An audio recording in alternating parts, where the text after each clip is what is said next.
ये फूल मुझे कोई विरासत में मिले हैं, तुमने मेरा काटो बरा बिस्तर नहीं देखा।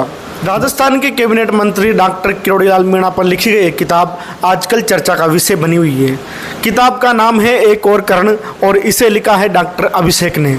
किताब का शीर्षक प्रेरित है महाभारत के कर्ण से, जिससे इंद्र ने उसके अभेद्य कवच और कुंडल मांग लिए थे और कर्ण ने अपनी जान की परवाह न करते हुए उसे दे दिए थे।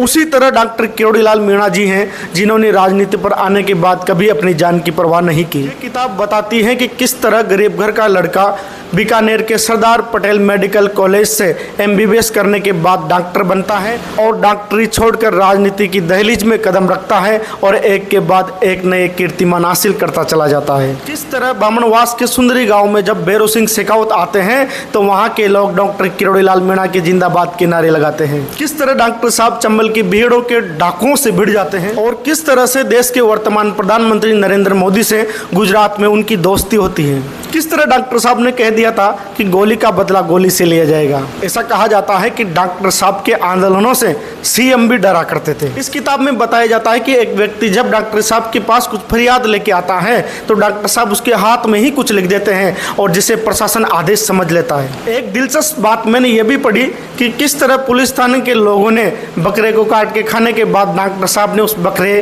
के लिए आंदोलन किया था। तो ये किताब कुल मिलाकर डॉक्टर साहब के संघर्षों के, उनके आंदोलनों का ऐतिहासिक दस्तावेज है। इस किताब को पढ़ने के बाद मालूम चलता है कि डॉक्टर साहब किस कोटि के नेता हैं, कितने उच्च स्तर के नेता हैं। वरिष्ठ पत्रकार त्रिभुवन जी लिखते हैं कि किरोड़ीलाल मीणा अगर किरोड़ीलाल चतुर्वेदी या किरोड़ीलाल शेखावत, किरोड़ीलाल चौधरी या किरोड़ीलाल शर्मा होते तो क्या वे अपने संघर्ष के बूते अब तक मुख्यमंत्री या केंद्र में बड़े नेता नहीं होते। राजनीति में जाति भी कितना ताकत देती है और कितना कमजोर बना देती है।